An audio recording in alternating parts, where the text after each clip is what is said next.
یہ مہینہ ربیع الثانی کا مہینہ ہے اور سیدنا شیخ عبد القادر جیلانی رضی اللہ تعالیٰ عنہ کے حوالے سے خاص طور پر اس کو جانا جاتا ہے، اور اس میں بعض اوقات کچھ محافل کا انعقاد ہوتا ہے جن کو 11ویں کا نام دیا جاتا ہے۔ اکابرین نے اس کی وجہ تسمیہ گویا کہ یوں بیان فرمائی ہے کہ سیدنا شیخ عبد القادر جیلانی رضی اللہ تعالیٰ عنہ ہر مہینے کی 11 تاریخ کو اپنے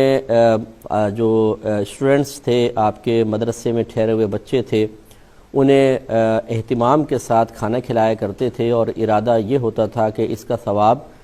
سید عالم صلی اللہ علیہ وسلم کو ایصال کر دیا جائے، یعنی گویا کہ سرکار صلی اللہ علیہ وسلم کے ایصال ثواب کے لیے کھانا کھلانا آپ کی عادت میں شامل تھا۔ جب آپ کا وصال ہوا تو آپ کے متبعین نے اسی آپ کے طریقے کو جاری رکھا، اور اس میں نبی کریم صلی اللہ علیہ وسلم کے ساتھ ساتھ پھر آپ کے لیے بھی ایصال ثواب کا ارادہ کیا گیا۔ جب یہ معاملہ بر صغیر پاک و ہند میں آیا تو یہاں کے لوگوں نے اس کا نام 11ویں رکھ دیا، جی 11ویں شریف کی نیاز ہے یا 11ویں شریف کا کھانا ہے، اور اسے باقاعدہ ایک محفل کا پھر روپ دے دیا گیا کہ اس میں سیدنا شیخ عبد القادر جیلانی رضی اللہ تعالی عنہ کی نظم اور نثر میں منقبتیں اور فضائل ذکر کیے جاتے ہیں۔ اس کے بعد کھانا وغیرہ کھلا دیا جاتا ہے اور اس کو کہہ دیتے ہیں یہ 11ویں شریف کی محفل ہے۔ تو گویا کہ 11ویں جو ہے یہ 11ویں شریف کا کھانا جو کھلایا جاتا ہے یہ ایصال ثواب کی ایک صورت ہے، ایصال ثواب کے قصد و ارادے سے اس کا انعقاد کیا جاتا ہے۔ اب سوال یہ پیدا ہوتا ہے کہ اس کو کہتے کیا، اس کی شرعی حیثیت کیا ہے، اور اس کو شرعی اس کا نام کیا رکھا جائے؟ تو اس کو ادباً نظر بھی کہتے ہیں، نیاز بھی کہتے ہیں۔ اس کو یوں سمجھ لیجئے کہ اگر کسی آپ دنیاوی بڑے شخص کی بارگاہ ہمیں کوئی تحفہ پیش کرتے ہیں تو اس کو ادباً کہتے ہیں جی نظر پیش کر دی، نیاز پیش کر دی۔ چونکہ اس کھانا کھلانے سے مقصود ان بزرگ کو ثواب پہنچانا ہوتا ہے، گویا کہ ثواب ان کی خدمت میں پیش کرنا ہوتا ہے، اس لیے اسے بھی نظر اور نیاز کا نام دے دیا جاتا ہے۔ اس کی شرعی حیثیت اگر اچھی نیت کے ساتھ ہو اور تمام قیودات شرعیہ کا لحاظ رکھا جائے، اس میں کوئی خرافات شامل نہ ہوں، تو مستحب کی ہے کہ اس میں ثواب حاصل ہوگا، کرنے والے کو انشاءاللہ اس کی نیت کے مطابق اللہ تبارک و تعالی نیکی عطا فرمائے گا، اور اس کا کرنا کوئی فرضیہ واجب نہیں ہے، لیکن کریں گے تو ثواب حاصل ہوگا اچھی نیت کے ساتھ۔ اب یہ سوال پیدا ہوتا ہے کہ یہ نیاز جو ہے ہوتی ہے یہ شرعاً اس کا کھانا کیسا ہے؟ تو اس میں کچھ ڈاؤٹس پیدا ہو جاتے ہیں یا وسوسے پیدا ہوتے ہیں کہ یہ ایک کھانا ہے اور اس کھانے پر غیر اللہ کا نام لے لیا جاتا ہے، جسے کہا گیا جی غوث پاک کی نیاز، اور جس چیز پر غیر اللہ کا نام لے لیا جائے اس کا کھانا شرعاً جائز نہیں ہوتا ہے۔ اور اس پہ بطور دلیل سورہ بقرہ کی آیت نمبر 173 بعض اوقات ذکر کی جاتی ہے۔ اللہ تعالیٰ نے فرمایا کہ انما حرم علیکم المیتۃ والدم ولحم الخنزیر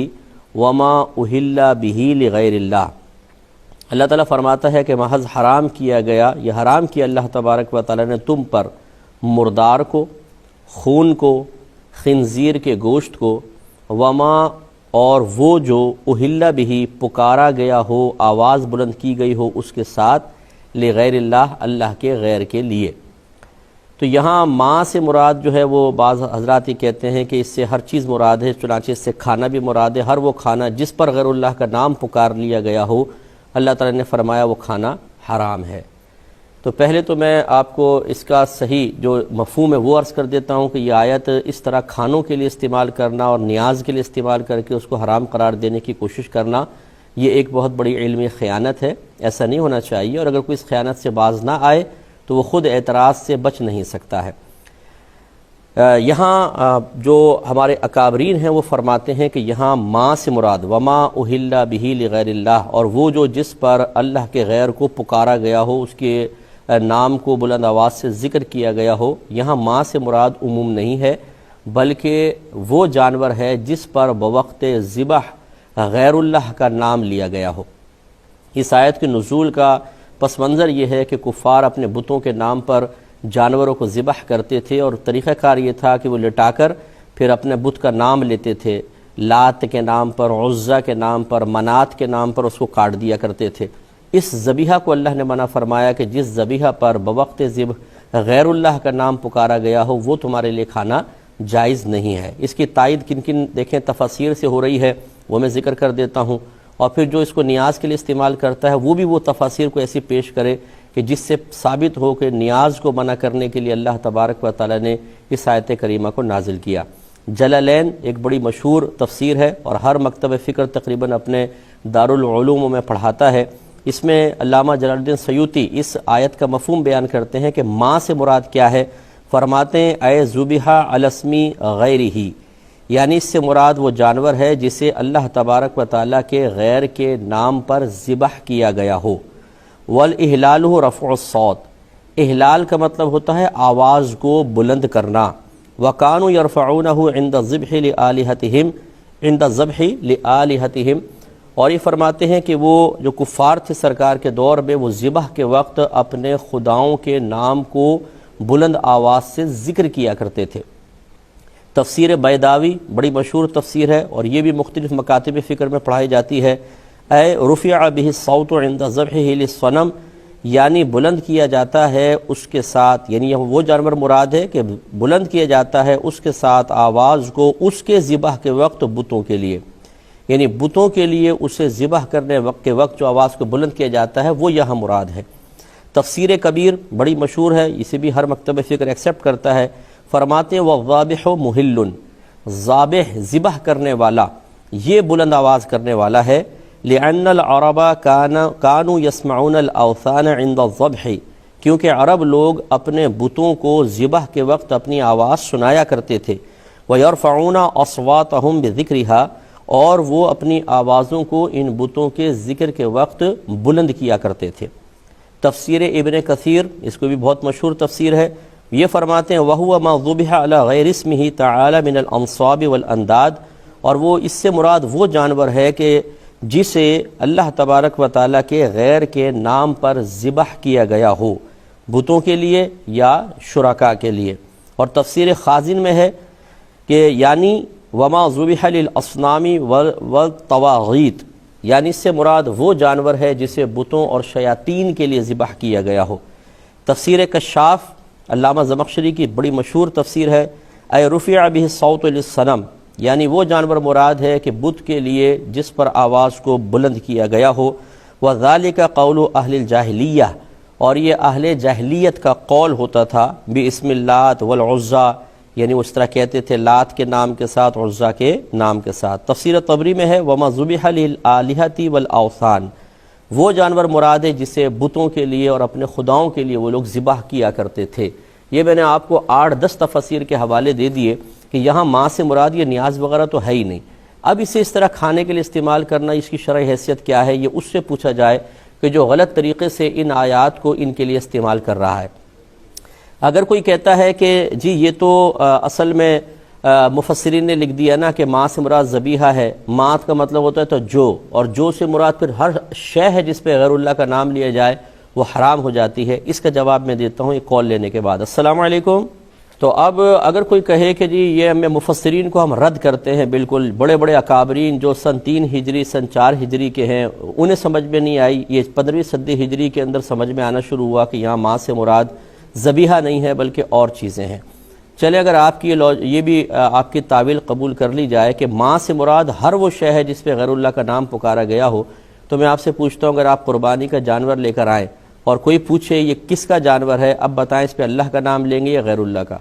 اگر آپ کہتے ہیں کہ جی میرا جانور ہے، چودھری اکرم صاحب کا جانور ہے، تو آپ نے اس پر غیر اللہ کا نام پکار دیا، جانور حرام ہوگا۔ اگر آپ کہیں کہ نہیں یہ تو صرف ایک شناخت کے لیے بیان کیا گیا، اصل میں تو جانور اللہ کے لیے ذبح کریں گے، تو پھر اس کھانے کے اندر کیا پرابلم ہے؟ اس کھانے میں جو نیاز کھلائی جاتی ہے، اس میں یاد رکھیں مسلمانوں کا بنیادی نظریہ اور عقیدہ یہی ہوتا ہے، ان کی سوچ اور فکر یہ ہوتی ہے کہ کھانا صرف اللہ کے لیے ہوگا، اللہ تعالیٰ کی بارگاہ سے ہی ثواب ملے گا، اللہ تعالیٰ کا ہی قرب حاصل کرنا مقصود ہے، صرف ثواب فلاں بزرگ کو پہنچائیں گے، یہ ارادہ ہوتا ہے کہ اس کا ثواب فلاں بزرگ، ورنہ کھانا اللہ کے لیے ہوتا ہے،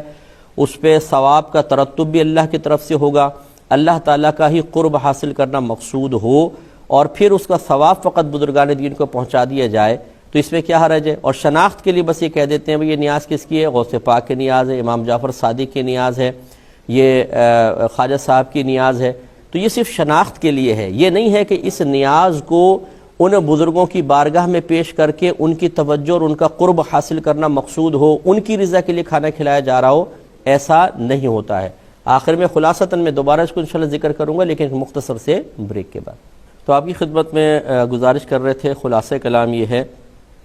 کہ نیاز ادباً اس تحفے کو، گفٹ کو کہتے ہیں جو کسی بزرگ کی خدمت میں پیش کیا جاتا ہے۔ بزرگوں کے نام کا جو کھانا کھلایا جاتا ہے اس کو ادباً نیاز اسی لیے کہتے ہیں کہ اس سے حاصل ہونے والے ثواب کو ان بزرگوں کو ایصال کرنا مقصود ہوتا ہے۔ جب نظر و نیاز کا کھانا کھلایا جاتا ہے، اس میں بیسک کانسیپٹ یہی ہوتا ہے، سوچ و فکر یہی پیچھے کار فرما ہوتی ہے کہ یہ صرف اللہ تبارک و تعالیٰ کے لیے پکایا گیا ہے، اللہ تعالیٰ کی رضا کے لیے اس کو کھلا رہے ہیں، اللہ تعالیٰ کی بارگاہ میں قرب حاصل کرنا ہی مقصود ہے۔ ہاں، اس سے جو ثواب حاصل ہوگا وہ فلاں بزرگ کو پہنچا دیا جائے گا، اور صرف پہچان کے لیے کہا جاتا ہے کہ یہ فلاں بزرگ کی نیاز ہے۔ یہاں یہ کوئی تصور نہیں ہوتا کہ اس کھانے کو ہم اس بزرگ کی رضا کے لیے کھلا رہے ہیں، اس بزرگ کو کہ بارگاہ میں مقرب ہونے کے لیے کھلا رہے ہیں، ایسا کچھ بھی نہیں ہوتا ہے۔ اور یہ بعض اوقات کھانا آپ نے دیکھا ہوگا سامنے رکھتے ہیں اور اس پہ قرآن وغیرہ پڑھتے ہیں، اور مخصوص قرآن کا ایک حصہ ہوتا ہے جو پڑھا جاتا ہے۔ تو پہلی بات تو یہ ہے کہ نہ کھانا سامنے رکھنا واجب ہے، نہ قرآن کا کوئی مخصوص حصہ پڑھنا لازم ہے۔ یہ ہمارے عرف میں رائج ہو گیا ہے، اور رائج ہونے والی کوئی شے اگر فی نفس ہی ممنوع نہ ہو اور اس کو لازم و ضروری بھی نہ سمجھا جائے تو اس میں شرعاً کوئی حرج نہیں ہے۔ وما رأى المؤمنون حسنا فهو عند الله حسن، نبی کریم صلی اللہ علیہ وسلم فرماتے ہیں کہ جو مومنوں کے نزدیک اچھا ہے وہ اللہ تبارک و تعالیٰ کے نزدیک بھی اچھا ہے۔ پھر بھی رکھتے کیوں ہیں، میں عرض کرتا ہوں ایک کال لینے کے بعد۔ السلام علیکم۔ تو اب دیکھیں، جو نیاز کا کھانا مختصر سا سامنے رکھا جاتا ہے، اس میں جو مسلمان نیت کرتے ہیں وہ یہی ہوتی ہے کہ نبی کریم صلی اللہ علیہ وسلم نے کھانا بڑھانے کے جو معجزات ظاہر فرمائے، اس میں آپ نے ایسا ہی کیا کہ کھانا سامنے رکھا اور جو اللہ نے چاہا آپ نے پڑھا۔ صحابہ یہی کہتے ہیں، اور یقینی سی بات ہے کہ وہ کوئی کلام الہی ہوگا، متبرک کلمات ہوں گے۔ اور پھر ایسا بھی دیکھا گیا ہے کہ وہ 4 آدمیوں کا کھانا 1400 صحابہ کو پورا ہو گیا، یعنی بہت سارے، ایک پیالہ دودھ کا 70 کے قریب صحابہ اس کو پیتے ہیں، لیکن ایک قطرہ کم نہیں ہوتا۔ تو معلوم یہ ہوا کہ نبی کریم صلی اللہ علیہ وسلم نے جو معجزات دکھائے، کھانا سامنے رکھا اور اللہ نے اس میں برکت پیدا فرمائی، اسی سے نیک فال لیتے ہوئے، نیک شگون لیتے ہوئے مسلمان ایسا کرتا ہے کہ کھانا سامنے رکھتا ہے، قرآن پاک پڑھتا ہے، اور ارادہ یہ ہوتا ہے کہ اللہ تعالیٰ اس میں بھی برکت پیدا فرمائے گا۔ اور جیسے میں نے آپ کو بتایا، قرآن کا ایک مخصوص، اب یہ قاری حضرات حصہ پڑھتے ہیں، حافظ حضرات، اور مخصوص ترتیب سے پڑھتے ہیں۔ یہ بھی کوئی فرضیہ واجب نہیں ہے، یہ ہمارے ہاں رائج ہو گیا ہے، تو منع بھی نہیں ہے۔ اگر کوئی صرف سورہ فاتحہ اور 3 بار سورہ اخلاص پڑھ لے، 1 مرتبہ آیت الکرسی، 3 مرتبہ سورہ اخلاص پڑھ لے، یہ بھی کافی ہے۔